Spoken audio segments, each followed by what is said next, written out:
오늘 본문을 보면은 거룩한 것을 개에게 주지 말고 진주를 돼지 앞에 던지지 말라 이렇게 이야기를 합니다. 오늘 이 본문 말씀은 앞에서 얘기한 비판하지 말라 1절부터 5절까지의 말씀의 연속 선상에서 이 말씀을 여러분들이 이해를 하셔야 된다는 것입니다. 비판하지 말라 하시고 내 눈 속에 들보를 먼저 빼내라 하시네 갑자기 거룩한 것을 개에게 던지지 말고요. 또 저희가 그것을 돌이켜 너희를 찢어 상하게 염려하라 이렇게 이야기를 합니다. 이 염려하라는 이 단어가 앞에서 염려하지 말라는 그 단어와 다른 것입니다. 이게 페포테라는 이런 종속 접속사가 쓰이는데 결코 하지 말라. 그러니까 다른 말 좀 의역을 하자면 그들이 발로 그것을 짓밟고 돌아서서 너희를 물어뜯지 않게 하도록 하라 이런 말이에요. 우리 마음에 염려하지 말라는 게 아니라 그들이 너희를 상하게 하거나 너희를 물어뜯지 말게 하라 이렇게 말씀을 주고 있는 것입니다. 앞에서 비판하지 말라 너희가 비판하다면 그 비판을 너희가 도로 받게 될 것이라는 이 말씀을 하시니 왜 갑자기 그것을 돼지에게 또는 개에게 주지 말라 이런 말씀이 갑자기 나오는 이 이유는 바로 앞의 말씀과 균형을 이루기 위해서 그렇다는 것입니다. 지난주에 말씀드린 것처럼 너희가 비판받지 않으려거든 비판하지 말라는 그 말씀에 잘못된 오해가 있을까봐 그러는 거예요. 그래서 지난주에 말씀드린 것처럼 그 비판하지 말라는 그 말은 너희가 비판하면 그들에게 똑같이 비판을 받을 것이니까 비판하지 말라든지 너희가 심는 대로 거둘 것이니까 그렇게 하지 말라는 그런 의미가 아니고 여러분에게 말씀을 드렸습니다. 그런 뜻이 아니라 무슨 말씀입니까? 너희가 창세기 3장의 선악과를 따먹고 선악이라는 구조 속에서 살면서 너희가 그 옳고 그름의 판단자가 되어 너희가 그것을 통하여 남을 판단하지 말라는 그런 의미라고 말씀을 드렸어요. 너희는 원래 그렇게 판단할 존재가 되지 못한다는 것을 상기시키는 것이지 만약 비판하지 말라는 그 말을 그 액면 그대로 받았다면 어떻게 거짓 선지자를 드러낼 수가 있고 다른 말을 판단할 수가 있고 심지어 양의 옷을 입고 나오는 이리들을 우리가 어떻게 분별할 수 있겠냐는 것입니다. 그래서 오늘 이 본문 말씀은 너희의 영적 분별력을 올바로 가지라는 그 말씀의 의미로 여러분이 이 말씀을 받아들여야 한다는 것이죠. 만약 교회에 이런 경계와 책망과 이런 것들이 없다면 교회는 곧 세상의 어둠에 빠지고 만다는 사실을 여러분이 아셔야 됩니다. 모든 판단이 무너지게 되고 하나님의 주신 말씀에 분별이 되지 않는다는 것입니다. 그래서 교회 흔히 표지라고 하는데 교회 간판을 달았다고 해서 그건 교회가 아니라 교회는 세 가지 표지를 반드시 갖고 있어야 되는데 첫 번째가 올바른 말씀의 선포가 일어나야 돼요. 네. 첫 번째가. 두 번째가 성례, 즉 세례와 성찬식이 거행이 돼야 되고 그리고 세 번째가 바로 징계, 즉 치리가 반드시 일어나야 함을 교회가 가지고 있어야 된단 말이에요. 다시 말하면 올바른 진리의 선포에 의하여 예수님의 십자가의 죽으심의 길을 가도록 그들을 양육할 수 있는 것이 교회 표지란 말입니다. 그러니까 여러분이 교회 다닌다는 그 의미를 잘 이해를 하셔야 돼요. 그러니까 오늘 주님께서 오늘 본문 말씀 때 우리에게 의도하고자 하시는 말씀은 분별력을 잃지 말라는 거예요. 분별력. 그런데 그 분별하고 판단하는 가장 근본적인 밑바닥에 까여는 남을 정죄하기보다는 사랑의 마음으로 그렇게 하라는 것입니다. 그래서 오늘 본문에서 거룩한 것은 앞에도 또 진주, 이 모든 것은 하나님의 말씀, 진리를 가리키는 것. 그러니까 진리를 개나 돼지에게 주지 말라. 왜? 그들이 너희를 밟고 찢을 수 있기 때문에 그렇다는 말씀을 우리에게 지금 일러주고 있단 말입니다. 개라는 것은 성경에서 즉 유대인들에게 가장 경멸적인 모욕적인 언어로 사용한다는 것을 여러분이 아십니다. 그리고 돼지라는 것은 유대인들에게 부정하고 불결하고 더러워, 즉 우리 밖에 있는 이방인들을 지칭할 때 돼지라는 단어를 사용하고 있어요. 그러니까 개와 돼지는 어떤 특정된 사람에 대한 상징적 의미로 쓰이고 있다는 거예요. 즉 그 개와 돼지라는 말을 오늘 주님께서 말씀하심을 통하여 우리에게 사람을 분별하는 방법을 지금 일러주시고 있다는 것입니다. 그래서 주님께서도 공생애 동안에 많은 사람을 만납니다. 바리새인, 서기관, 세리, 창녀들, 또 수많은 유대인들, 자기 친족들뿐만 아니라 빌라도, 헤롯 왕서부터 세상의 수많은 천차만별의 사람들을 다 만나고 사셨지만 만나는 사람마다 그 주님이 대하시는 태도가 달랐다는 것을 여러분이 아셔야 됩니다. 물론 사람들은 모두 죄인입니다. 근본적으로는 동일하지만 그러나 표면적으로 나타나는 것은 각자가 다르단 말이에요. 그래서 바리새인과 서기관들을 대하는 모습과 세리와 창녀를 대하는 주님의 모습은 전혀 다르다는 것을 아셔야 됩니다.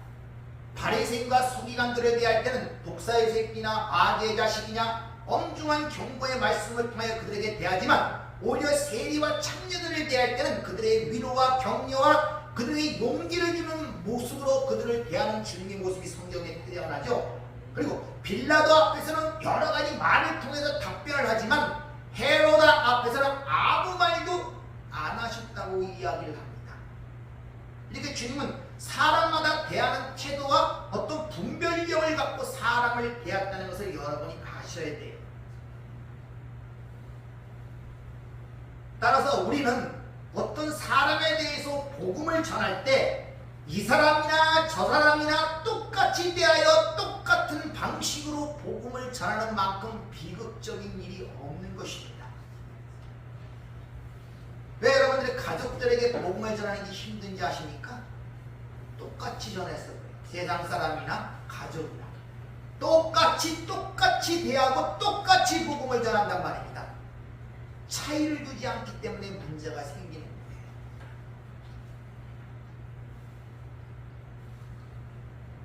세상에서 사람들을 가장 많이 대하는 직업 중에 하나가 세일즈맨입니다. 세일즈맨, 물건을 파는 세일즈맨. 그 사람들은 사람을 상대하기 때문에 판매 심리학이라는 그런 과정을 연수하게 되어 있습니다.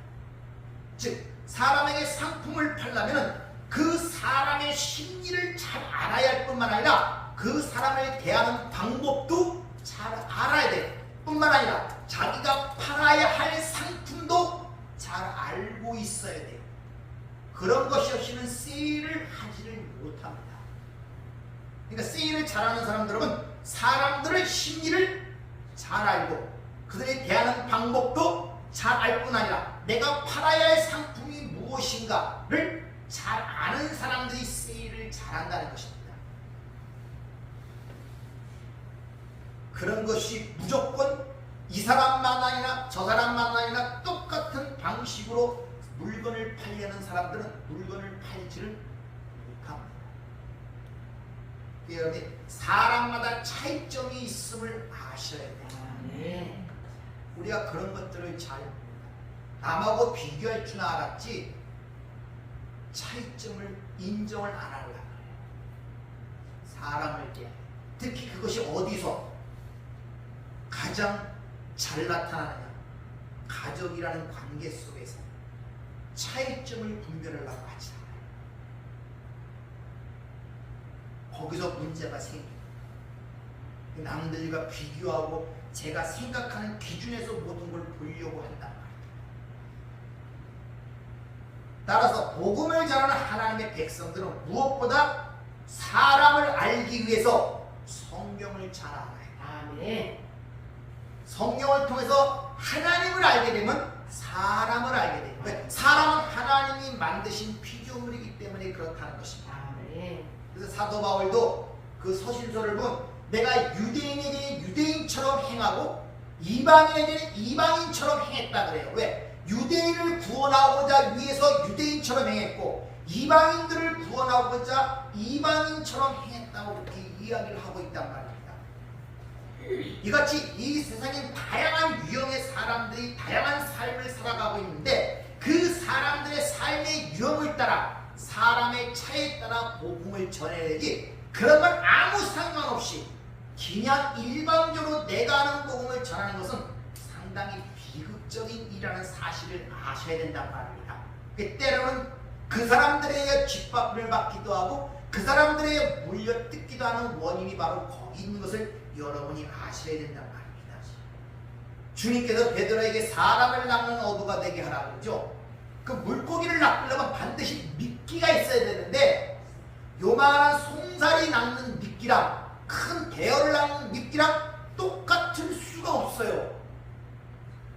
낚시꾼은 반드시 자기가 낚아야 할 대상을 판단하고 그 물고기가 좋아하는 미끼가 무엇인가를 사전적에 판단해서 준비한다는 사실을 여러분 아십니까? 어느 거나 똑같은 미끼를 쓰지 않는단 말이에요. 이런 간단한 세상적 진리가 있음에도 불구하고 우리는 그런데 별로 신경을 쓰지 않는다는 것입니다. 고민을 하지 않고 다시 말하면 복음을 전하기 위해서 그 사람을 위해서 기도하지도 않습니다. 거기에 바로 많은 문제가 있다는 것입니다. 그래서 성경에 보면 초신자에게 교회의 중요한 자리를 맡기지 못하라고 그러죠.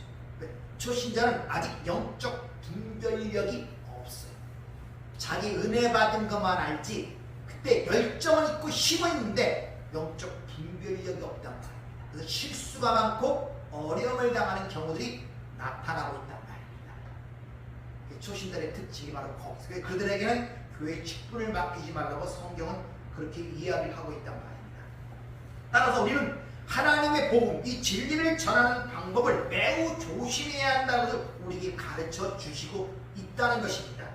즉 진리의 내용은 동일하지만 그걸 제시하는 방법은 사람에 따라 그 사람의 유형에 따라 달라야 한다는 것을 우리에게 지금 가르쳐 주고 있는 것입니다. 네.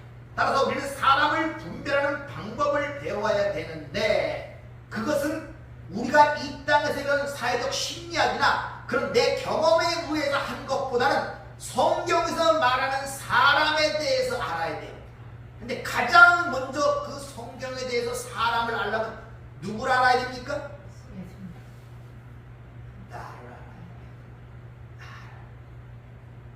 그래서 들보를 먼저 빼내라고 하라. 네 눈 속에 있는 들. 내가 사람인데 내가 나를 이해하지를 못해요. 나에 대해서는 엄청난 관심이 있는 것 같은데 진짜 내가 중요한 것이 뭔가는 자신은 몰라요. 그래서 자신의 얼굴은 자신이 보지 못한단 말이에요. 그래서 주변에 사람들을 붙이고 여러분들의 사람들과 같이 살아가게 하는 거예요. 나 혼자만 살면 나를 잘 모른단 말입니다. 여러분의 이웃들이 있고 가족들이 있고 주변에 그런 사람들 같죠? 그런 사람들의 관계 속에서 이 땅을 살아가게 하느냐? 바로 너를 알라고. 네 자신을 알라고. 사람을 알라고. 아니 개하고 살면서 사람을 알 수 있겠습니까? 몰라요. 사람과의 부대낌 속에서 사람과의 고통 속에서 사람과의 깨짐 속에서 거기서 진정한 마음의 위로도 없고 기쁨도 없지만 그 가운데 고통과 상처와 고난을 받는단 말입니다. 그걸 통하여 누굴 깨달으라? 나를 깨달으라. 그래서 어떤 문제가 보일 때 그 문제를 통하여 그를 먼저 비판하기 전에 그 문제를 통하여 내 얼굴을 비춰보란 말입니다. 이게 성도의 올바른 문제를 보는 시각이라는 것을 여러분이 아셔야 됩니다. 따라서 그 진리를 전하는 사람이 자칫 잘못하면 그 진리를 값싸게 전하는 경우가 너무나 많아요. 예수 이름을 말하는 것도 그렇고 너무 값싸게 복음을 전해요.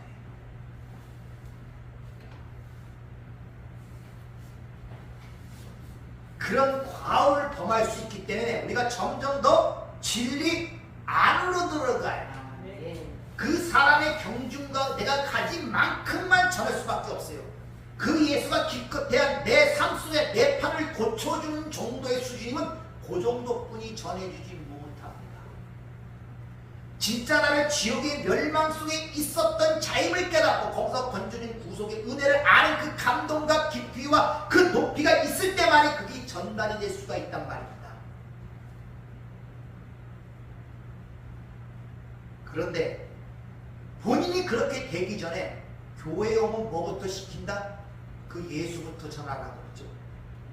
영적 불변이 온다. 그 은혜를 충만하게 받았다는 그 과정 속에서 그것만 보고 예수를 전하라. 그러니까 그가 예수를 전할 때 아는 그가 아는 정도의 예수만 전하는 거예요. 그러면 전부 다 피상적인 이기들만 하게 돼 있단 말입니다.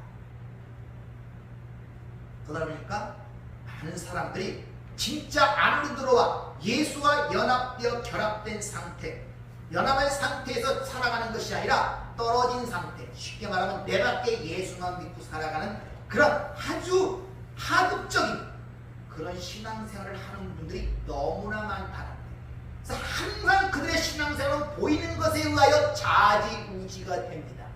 왜? 내 밖에 예수가 안 보면 힘들어요. 뭐라도 보여줘야 합니다. 손으로 쥐어줘야 되고 손으로 만져줘야 돼요. 십자가 죽기 전에 예수가 있던 제자들처럼. 그러니까 항상 보이는 것에 힘을 왔다 갔다.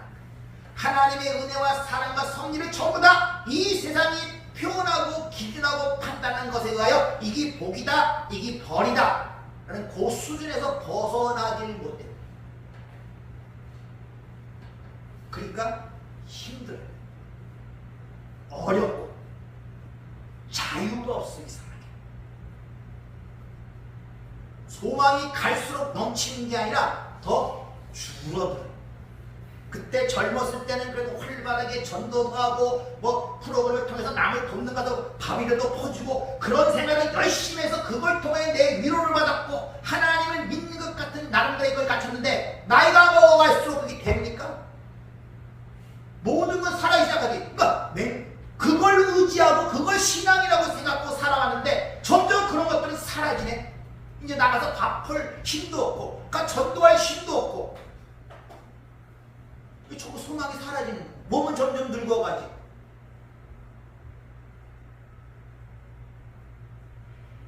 오늘 이 순간에 여러분들한테 스스로에게 질문을 해보세요. 뭘 의지하고 살아가고 있습니까? 지금 여러분이 하는 내가 맨날 새벽 기도한다는 그것을 유지하고 못할 때 어떻게 되겠습니까? 내가 열심히 아침부터 저녁까지 맨날 전도하는 걸 그거 못한다고 뭘 갖고 신앙이라고 믿고 살아가겠습니까? 뭘 의지하고? 다 외국 것들을 의지하고 그게 신앙생활인 줄 알고 그게 열심인 줄 알고 열정으로 살아가는 근데 그게 다 사라지는 순간이 전부 허망해져 버려요. 할 수 없는 시대가 온단 말입니다. 이거는 갈수록 몸이 늙어갈 거 아닙니까? 기억도 사라질 것이고 성경을 보는 것도 점점 눈이 하나도 보지 못할 것이고 뭘 의지하고 살아갈 거예요?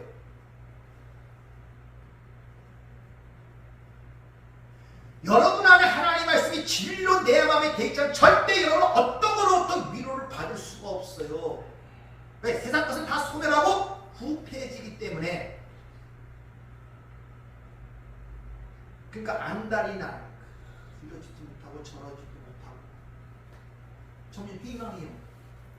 소망이 점점 하나님 만나는 그 시점이 점점 가까우니까 친구가 신랑을 만나듯이 그 기대감과 그런 소망과 더 여유가 있어야 되는데 그게 아니란 말이에요. 내가 의지하던 모든 외적인 행동들이 자꾸 사라져.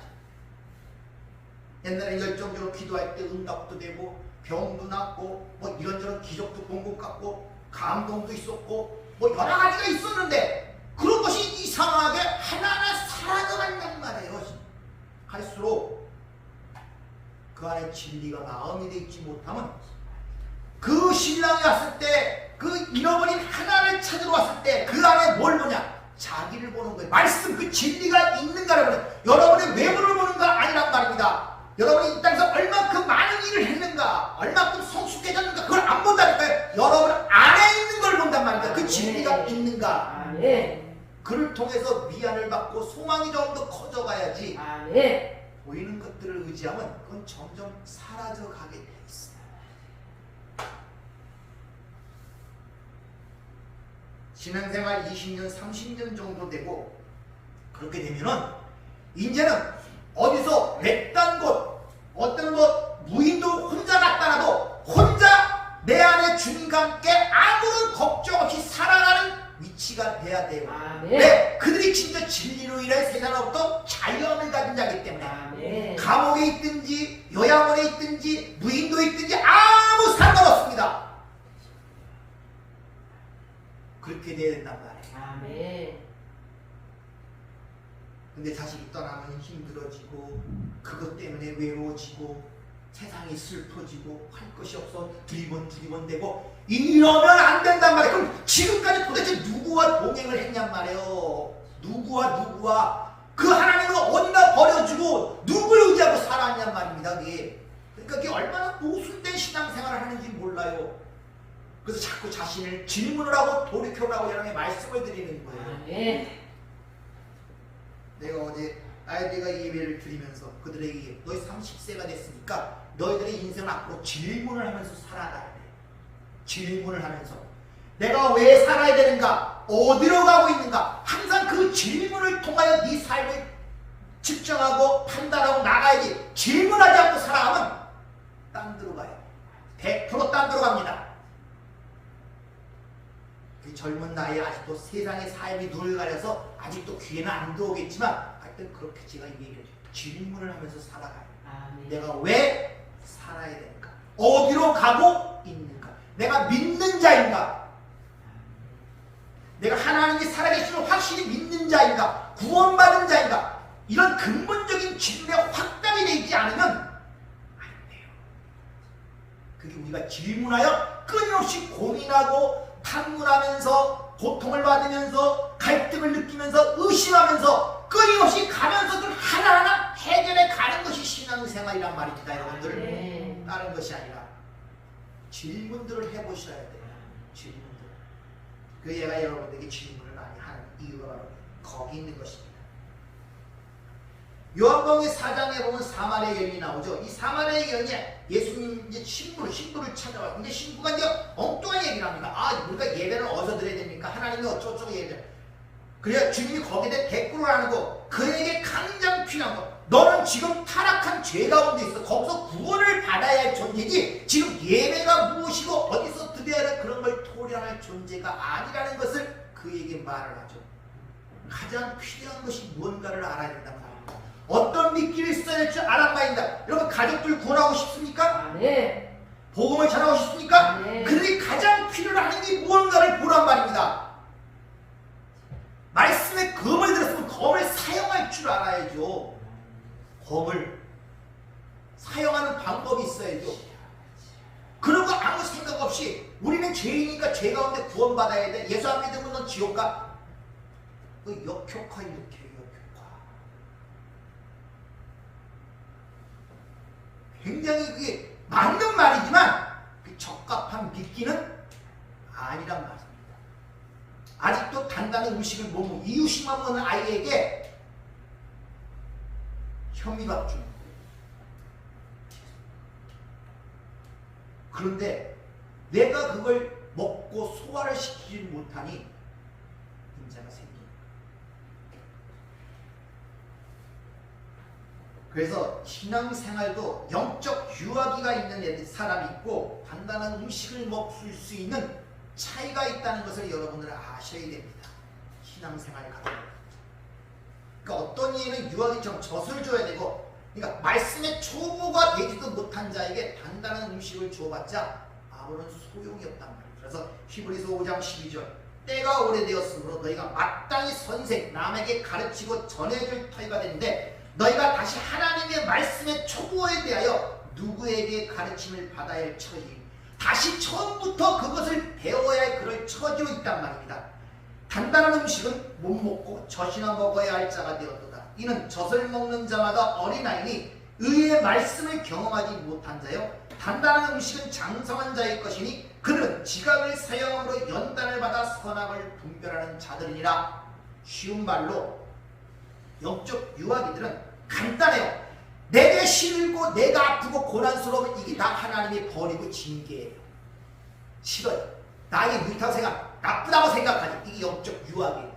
내가 먹어서 뭐 내 중에 속이 탈나든 이빨이 썩든 일단 먹기 좋고 내게 좋고 뭐가 하는 건 일단 하나님이 축복이고 하나님의 은혜라고 생각하는 영적 유학이란 말입니다.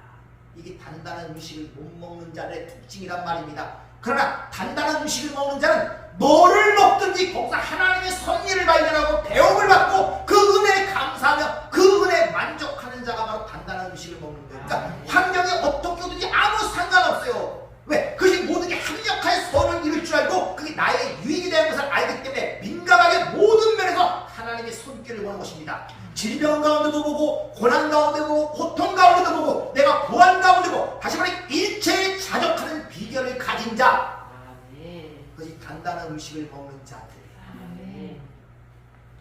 근데 우리의 삶이 그렇지 못하잖아요. 거의 내 기준에서 이게 복이다, 이게 징계다. 하나님의 섭리를 그렇게 보려고 하니 이게 얼마나 힘들고 어려운 삶이겠습니까? 지구를 떠나야지. 그런 걸 암경망을 하는.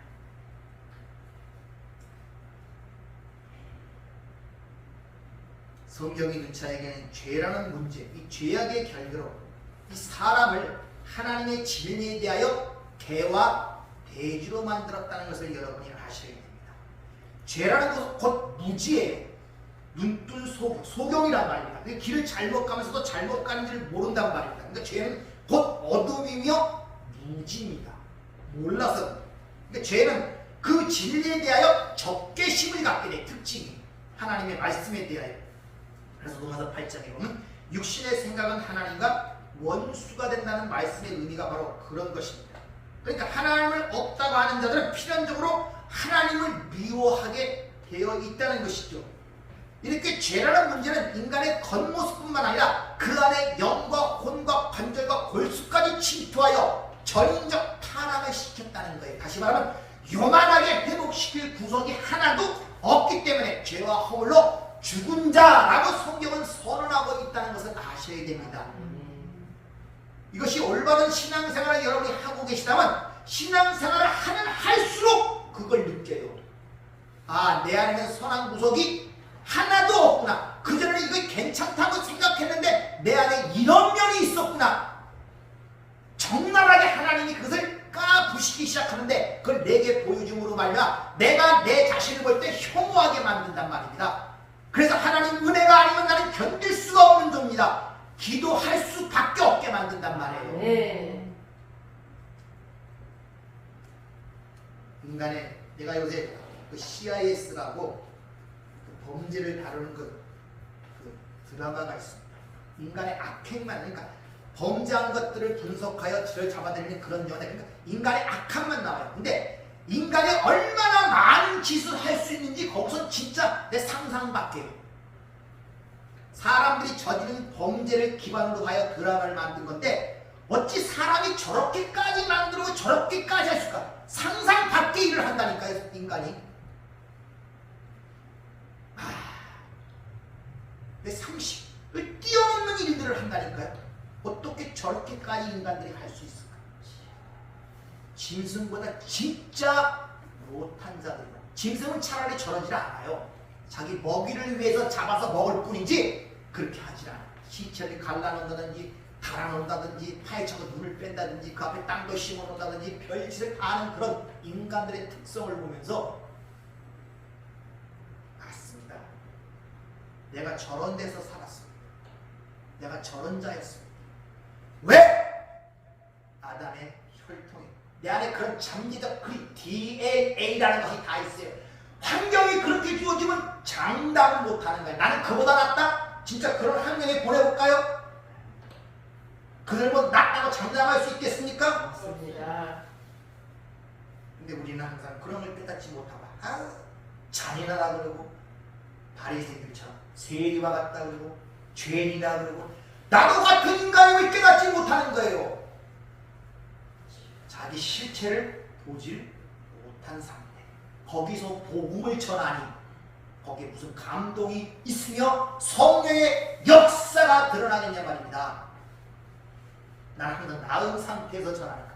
세리와 바리새인 상태에서 나는 너보다 나은 상태에서 전하니까 그 말이 들어가겠냔 말이 안 들어간단 말입니다. 거기서 사랑이 깔려있을 수가 없어. 같은 처지에서 말 그걸 공감 능력이라는 거야. 그거와 나가 같은 사연인데 내 힘으로 빠져나온 것이 아니라 그 하나님의 사랑으로 나를 건져서 빠져나왔다는 이 감동이 있을 때 그들의 영혼에 대한 불쌍함이 있고 그 진실됨 속에서 성령의 역사가 그들의 마음을 연단 말입니다. 근데 형식적인 것은 사랑이 깔려있지 않고 정지하는 마음으로 복음을 전한다? 이건 절대 복음이 들어가지 않습니다. 그건 정지하는 것이지 그를 돕기 위한 것이 아니기 때문에 그래서 먼저 내 눈 속에 들보를 빼내 내 형제를 구원하든지 말든지 하지 주님이 먼저라는 우선순위를 정해주는 이유가 거기 있단 말입니다.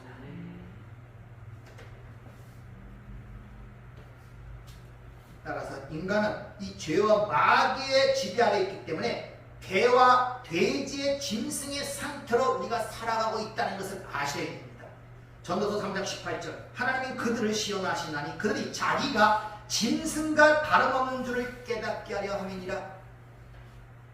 하나님이 영이 없는 것은 또 짐승이에요. 창세기 2장에 보면은 사람은 코에 생기를 늘어넣어 생영이 된 존재고 짐승은 그냥 생물, 하이네피스 생물이란 말입니다. 그러니까 영이 없는 존재는 곧 개돼지. 그래서 인간은 끊임없이 개돼지, 짐승으로 돌아가려고 부단히는 노력을 하죠.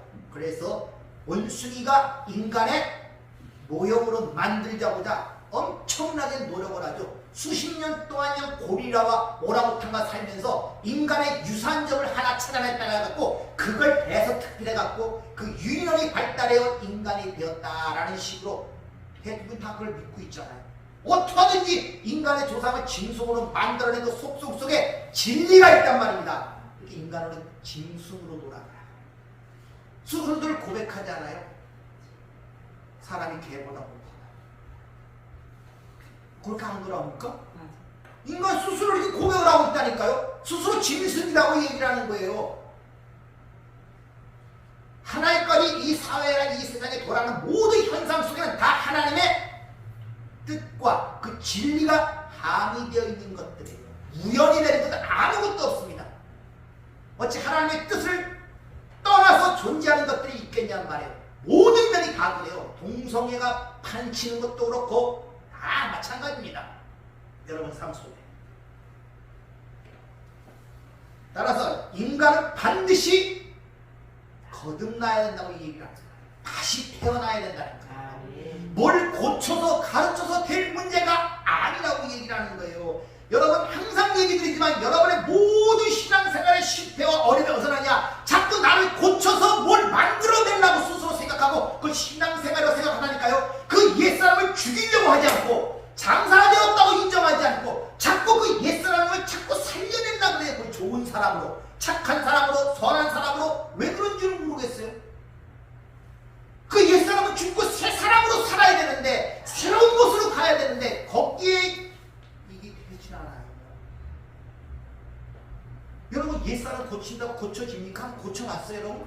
얼마나 노력하고 고칠라 했습니까? 성질 나쁜 거 고치려고 그랬고 고쳐집니까 그게?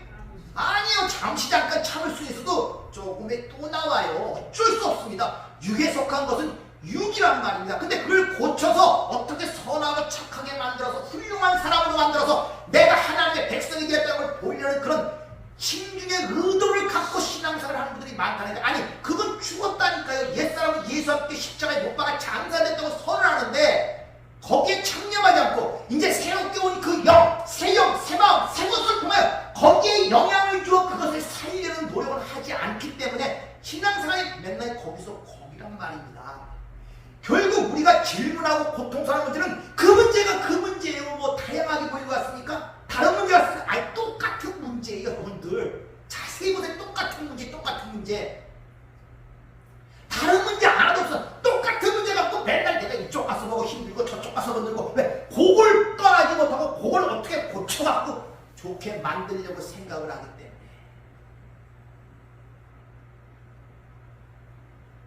이 사람 죽었어요 여러분들.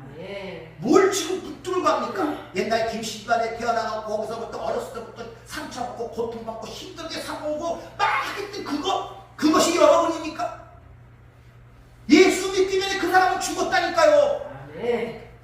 근데 그게 내 형성에 그 옛사람이 죽었는데 그게 기본적 진리로 마음이 되지 못하니까 이게 옛사람인지 이걸 내가 추정해야 돼. 이걸 따를 것인지 이걸 따를 것인지 뭔지도 모르고 그냥 혼돈 가운데 끌려가는 거예요. 그러니까 그 혼돈이니까 누가 와서 탁 쳐갖고 붙잡아주면 그게 하나님의 은혜인 줄 알고, 아니 도대체 하나님의 은혜가 어디 있습니까? 하나님이 내 안에 계시는데, 여러분의 사고와 생각을 통해 여러분을 인도하고 계시는데 도대체 어디서 하나님을 찾으세요? 어디서?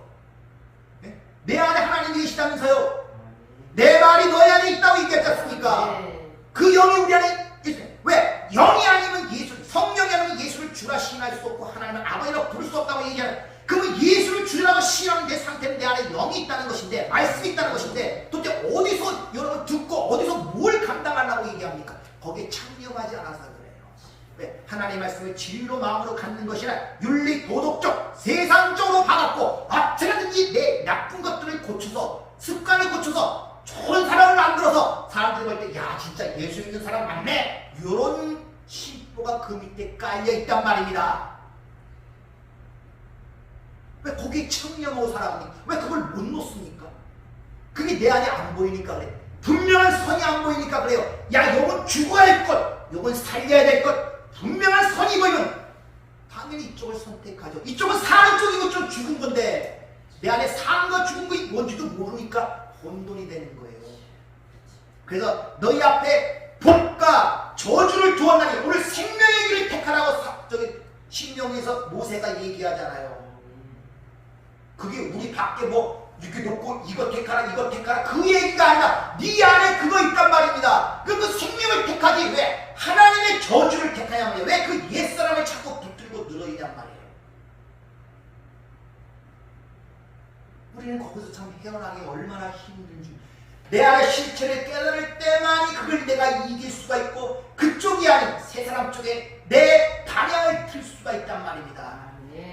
근데 그게 안 되면은 여전히 하나님 그 의롭게 살려는 세상 사람처럼 어떻게든지 내 행위를 고치고 내 나쁜 점을 고치고 내 성격을 고쳐서, 인간의 성격은 타고난 건데 어떻게 고쳐요? 이거 하나님이 주신 건데.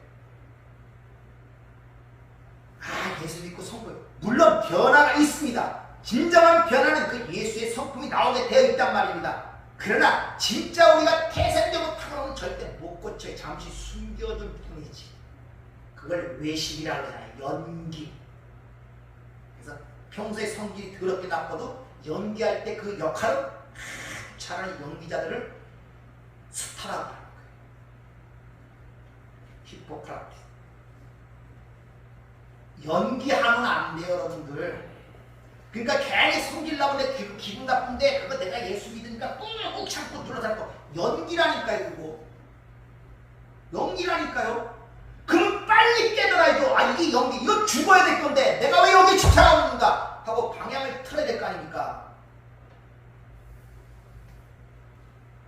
그때 하나님의 은혜가 필요함을 깨닫고, 주님 나는 안 되니까 주님 도와주세요. 이제는 그 문제를 고쳐달라고 하면 거기서 떠나서 주님 나를 고쳐주세요. 왜 그렇게 내가 방향이 틀리지 않습니까? 왜 옛사람이 이렇게 죽지 않습니까? 주님 나를 도와줘. 진정한 마음의 그 열망과 간구함이 드러난 그게 아이페오, 구하라.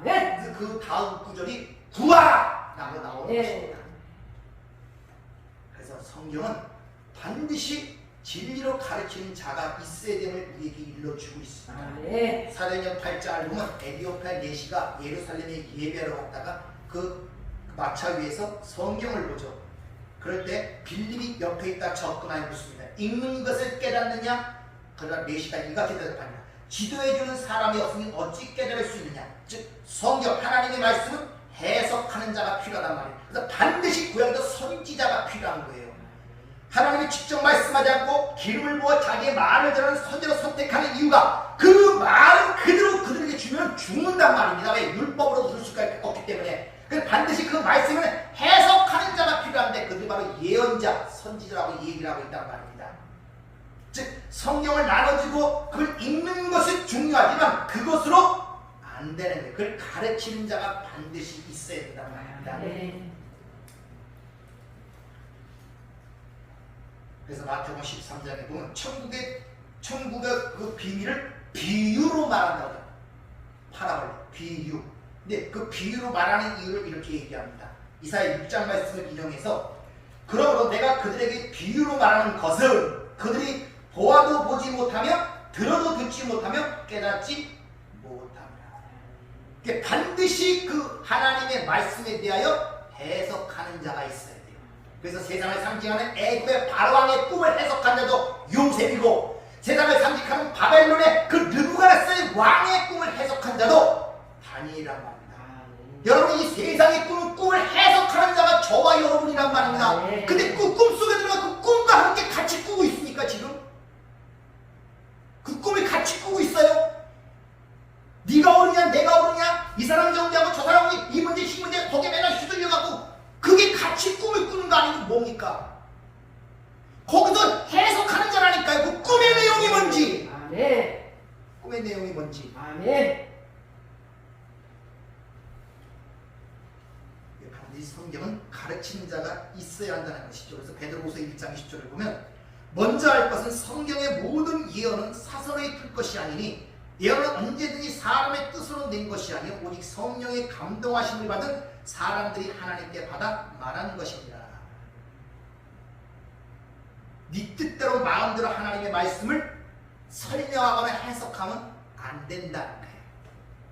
그래서 목사와 교사는 진짜 하나님의 부르심을 받아야 돼요. 아시겠습니까?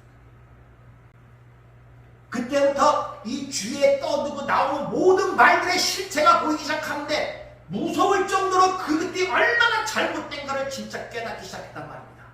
아, 이래서 말씀이 없어 성경은 많고 말은 많고 교회는 많은데 왜 이 시대에 기근이 닥치는가?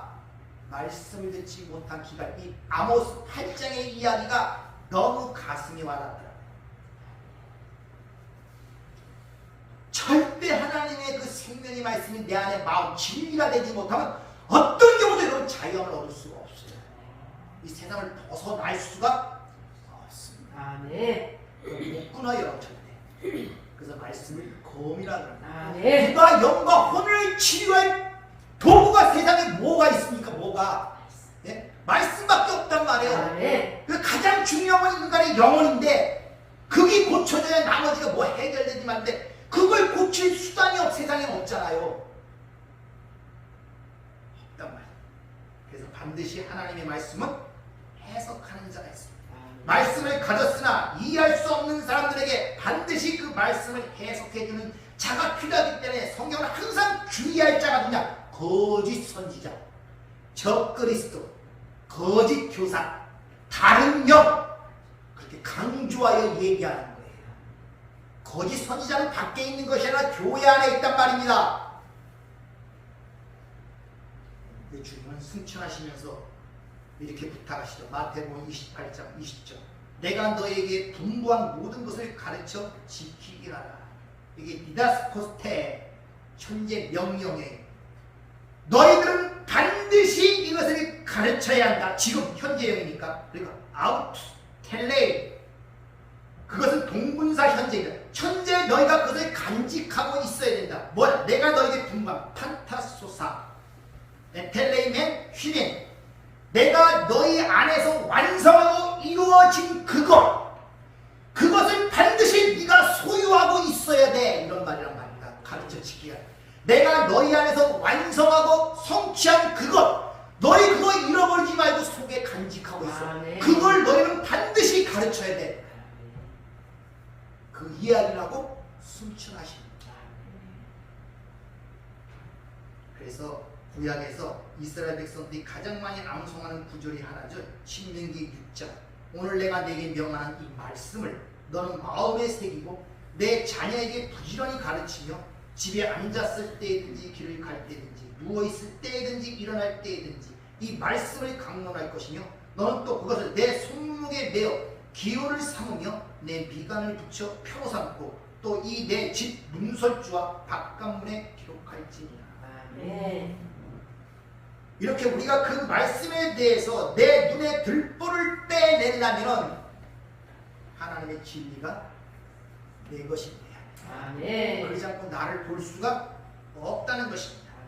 그러니까 말씀을 부지런히 공부하고 연구하여 영적 분별력이 있어야 먼저 내 안에 들보가 뭔가를 내 옛사람을 죽어야 할 존재지 요리조리 리모델링하여 훌륭하게 만들 사람이 아니라는 그런 분별력을 갖게 되고, 그렇게 내 안에 그 문제를 알게 되면 그 안에서 그런 시각 속에서 남을 보기 때문에 남을 비판하지 않을 수도 있고, 남이 나를 평가하고 판단하고 모욕하는 말에 전혀 요동하지 않을 수 있는 진정한 자유로운 자가 될 수 있다는 것을 여러분이 아셔야 된단 말입니다. 아멘. 담량이 생겨요. 아멘. 나는 하나님이 주신 말씀만 선포하고 가면 돼요. 그 말씀이 그 사람에게 들어가 살아있고 그 영혼을 살리는 말이 되냐는 것은 내 재주와 설득력이 있는 것이 아니라 그 말에 동의하는 성령님이 있다는 것입니다. 아멘. 그게 자유로운 거예요. 어떻게 하면 그 사람을 감동시켜서 어떻게 하면 그 마음에 오므려 끓여갖고 감동을 시키냐, 여기에 신경을 쓰지 않으니까. 진짜 그 사람을 살리는 것은 앞에 서 있고 그 말을 대언하는 목사의 일에 있는 것이 아니라 그 말씀의 주인이신 성령이 그 말에 대한 증거를 해야 된다. 아멘. 여러분들이 말씀을 듣기 전에 기도를 많이 해야 돼요. 아멘.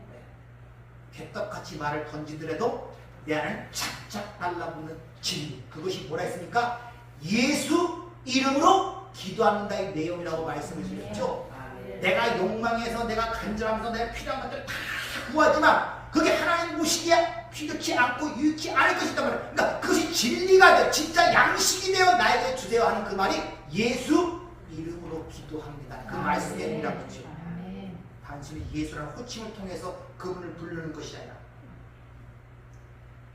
그래서 디모데후서 3장 말씀을 한번 읽고 마치도록 하겠습니다. 그러나 너는 배우고 확신한 일에 거하라. 너는 내가 누구에게서 배운 것을 알며 또 어려서부터 성경을 알았나니 성경은 너희 너로 하여금 그리스도 예수 안에 있는 믿음으로 말미암아 구원에 이르는 지혜가 있게 하느니라. 모든 성경은 하나님의 감동으로 된 것으로 교훈과 책망과 바르게 함과 의로 교육하기 유익하니 이는 하나님의 사람으로 온전하게 하며 모든 선한 일을 행할 능력을 갖추게 하려 함이라. 기도하겠습니다. 은혜롭고 자비로우신 아버지 하나님, 우리가 개의 대신입니다.